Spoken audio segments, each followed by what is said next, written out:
Hi viewers, welcome to our channel. ప్రస్తుతం మనతో పాటు దాము బాలాజీ గారు సీనియర్ జర్నలిస్ట్ ఉన్నారు. వాటితో ఒకసారి మాట్లాడదాం. సార్ నమస్కారం. సార్ పాకిస్తాన్ పైన ఉగ్రదాడి జరిగింది, దాదాపు 22 మంది సైనికులు చనిపోయారని చెప్పేసి వార్తలు వస్తున్నాయి సార్. మరి ఎవరు ఈ దాడి చేసిన ఉగ్రవాదులు ఎవరు? మామూలుగా ఉగ్రవాదాన్ని పాకిస్తానే ప్రోత్సహిస్తుంది, మరి ఇప్పుడు దాడి చేసిన వాళ్ళు ఎవరు? దీని వెనకాల ఏమన్నా మోదీ గారి ప్రభుత్వం ఏమన్నా ఉందా? మీరేం చెప్తారు దీనికి సంబంధించి? పాకిస్తాన్ ఉగ్రవాదాన్ని ప్రోత్సహించే మాట వాస్తవమే, కానీ ఉగ్రవాదాన్ని ప్రోత్సహించే దేశాల్లో కూడా ఉగ్రవాదం అనేది ఉంటుంది. సో పాకిస్తాన్లో కూడా for example last year 1000 attacks ఉగ్రవాద దాడులు జరిగాయి. దాదాపు ఇప్పటి వరకు పాకిస్తాన్లో ఉగ్రవాద దాడుల్లో 80,000 మంది చనిపోయారనేది మనకు లెక్కలు చెబుతున్నాయి. కాబట్టి పాకిస్తాన్లో కూడా ఉగ్రవాద దాడులు మన దేశం కంటే ఎక్కువ ఉన్నాయి.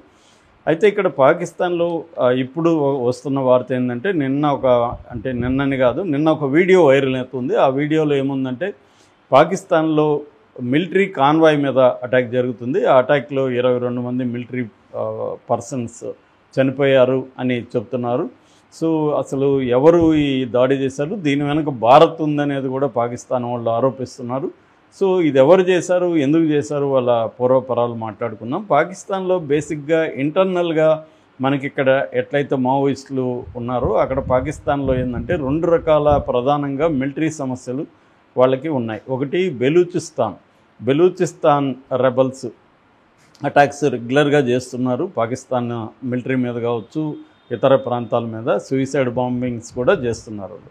So that is number 1. Number 2 వచ్చి టీటీపీ అంటారు. టీటీపీ అంటే తెహ్రిక్ ఈ తాలిబాన్ పాకిస్తాన్.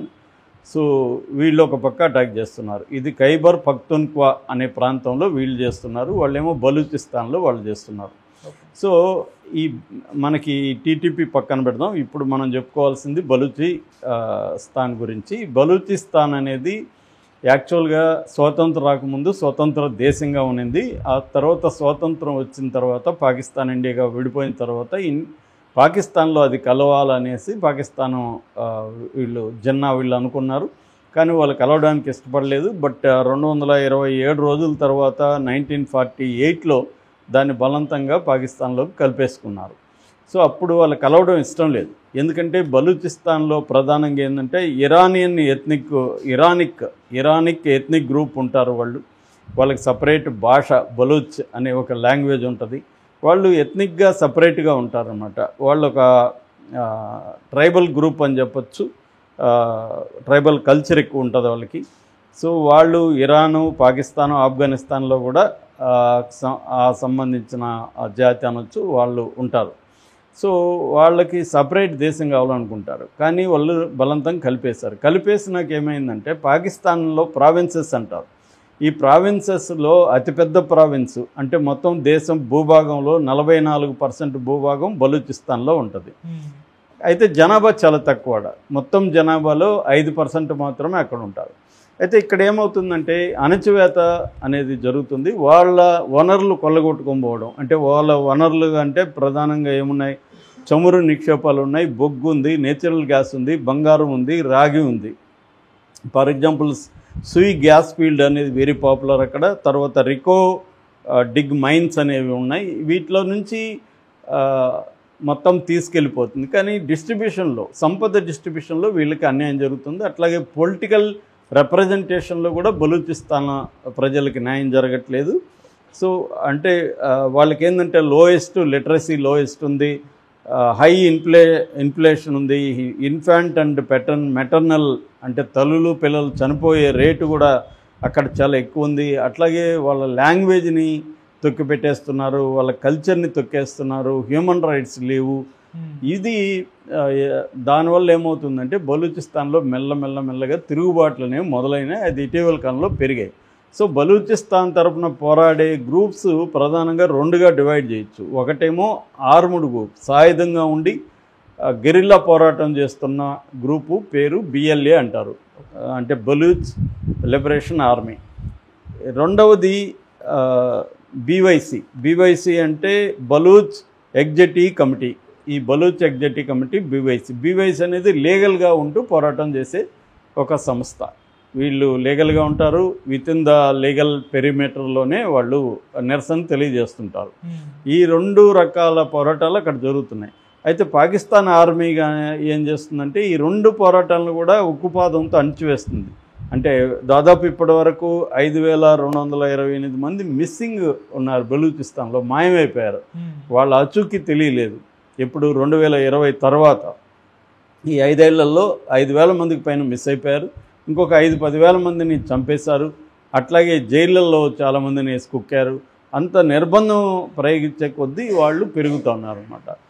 మనకి చూస్తే ప్రధానంగా 1958లో ఫస్ట్ తిరుగుబాటు చేశారు. దాని తర్వాత 67, దాని తర్వాత 97, దాని తర్వాత 2000.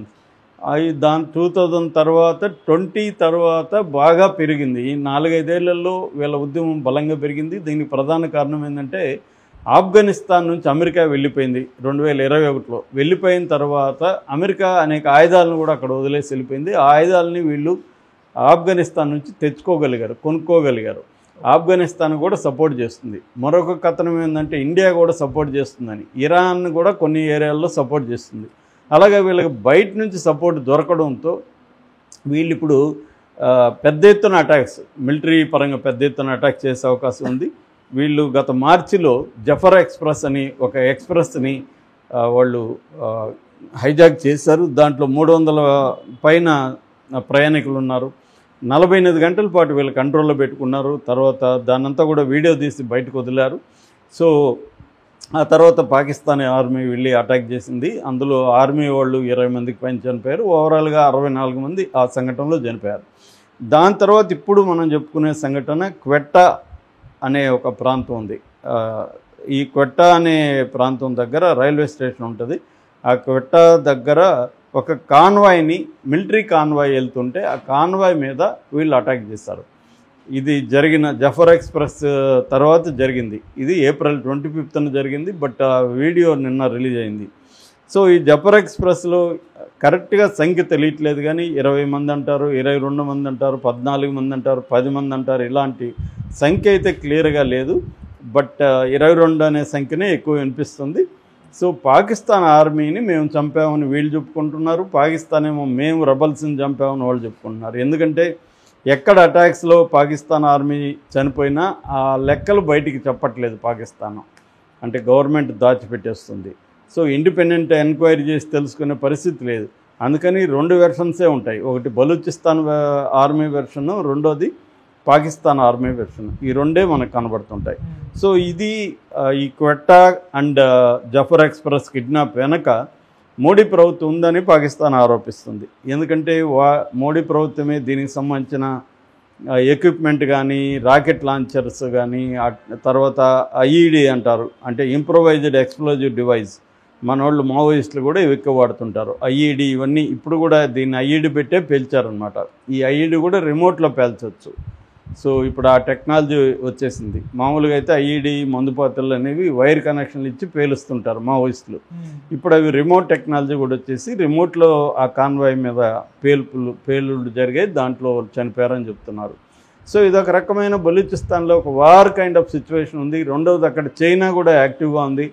China belt and road initiative అని 150 దేశాల్లో ఇన్ఫ్రాస్ట్రక్చర్లో పెట్టుబడులు పెడుతూ ఉంది. అలాగా ఇక్కడ కూడా బలూచిస్తాన్లో ఉండే గదర్ ఎయిర్పోర్ట్ని గదర్ పోర్టుని, సీ పోర్టుని నిర్మిస్తుంది. అట్లాగే అక్కడ సిపిఈసి అంటారు. సిపిఈసి అంటే చైనా పాకిస్తాన్ ఎకనామిక్ కారిడార్ కూడా బలూచిస్తాన్లో ఉందన్నమాట. దీన్ని అడ్డుకోవడానికి కూడా బెలూచ్ ఆర్మీ చైనీస్ మీద కూడా అటాక్ చేస్తారు. వీళ్ళల్లో ఒక సొఫిస్టికేటెడ్ సైన్యం కూడా డెవలప్ అయింది. బెలూచ్ నేషనల్ ఆర్మీ, బిఆర్ఏ అంటారు. ఇందులో విమెన్ కూడా చేరారు. అంటే బిగినింగ్లో కింది స్థాయిలో పోరాటం నుంచి మిడిల్ క్లాస్ అంతా కూడా దీనికి సపోర్ట్ చేసి దీంట్లో చేరడం, ఎడ్యుకేటెడ్ సెక్షన్లు చేరడం. దానివల్ల ఏమైందంటే ఆర్గనైజేషన్ బాగా ఇదైంది. దీంట్లో సూయిసైడ్ మహిళా విభాగం కూడా ఉందన్నమాట. ఆ మధ్య కూడా ఒక మహిళ సూయిసైడ్ మిషన్లో వెళ్ళి తను బాంబుగా పెట్టుకొని బాడీలో తను పేలిపోయి దాదాపు 20 మంది పైన చంపేసింది. అలాగా సూయిసైడ్ బాంబర్స్ ఉన్నారు, మెరుపేగంతో అటాక్ చేయగలుగుతున్నారు. ఒక కోఆర్డినేటెడ్ అటాక్ అంటారు. కోఆర్డినేటెడ్గా ఒక 200 మంది 300 మంది 500 మంది వరకు కూడా అటాక్ చేసే ఒక ఇదైతే కనిపిస్తుంది. అంటే ఒకప్పుడు తక్కువ మందితో గెరిల్లా పోరాటంతో ఉన్న బిఎల్ఏ ఇవాళ చాలా స్ట్రాంగ్గా ఉంది. ఈ నేపథ్యంలో ఇండియా ఇప్పుడు పాకిస్తాన్ మీద అన్ని రకాల వార్ అనేది స్టార్ట్ చేయబోతుంది కాబట్టి మిలిటరీ అనేది ఇంకా స్టార్ట్ చేయలేదు. కానీ ఇట్లా మన